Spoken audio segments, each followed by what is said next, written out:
चर्चा करते हैं पहले कौन आया, पहले मुर्गी आई या अंडा आया।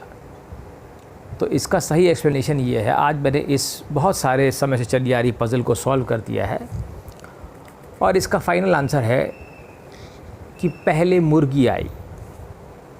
ऐसा जैसे आप पूछेंगे कि एक पहला इंसान कैसे आया, तो पहला इंसान ऐसे ही आया था जैसे कि उसे भगवान ने बनाया था, तो वैसे ही पहले मुर्गी बनाई गई थी, भगवान ने अंडा नहीं बनाया था। कारण ये है, जब अंडे में से चूजा निकलता है तो उसके लिए एक प्रोसेस बनाई गई है। ठीक है, एक बहुत पुराना एल्केमिस्ट का टेक्स्ट है, उसमें ऐसा लिखा हुआ है कि जब मुर्गी अंडे को सेती है तभी उसमें से चिकन निकलता है।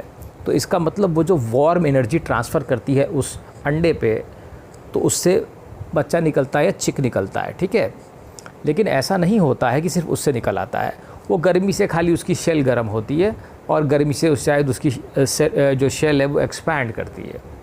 लेकिन वो क्या करती है, मुर्गी अपना कंसंट्रेशन या अपना माइंड या अपनी मेंटल एनर्जी लिसनिंग के माध्यम से उस अंडे पे फेंकती है।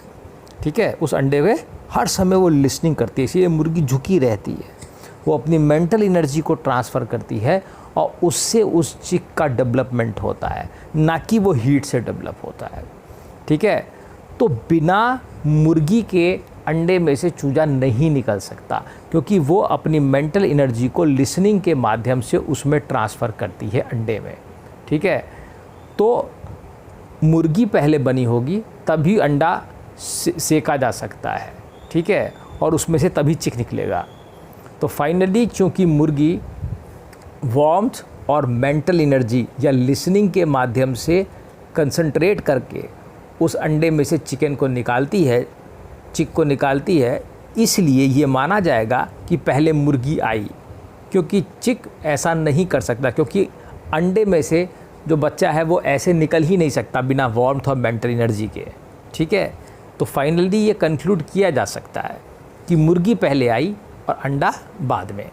धन्यवाद।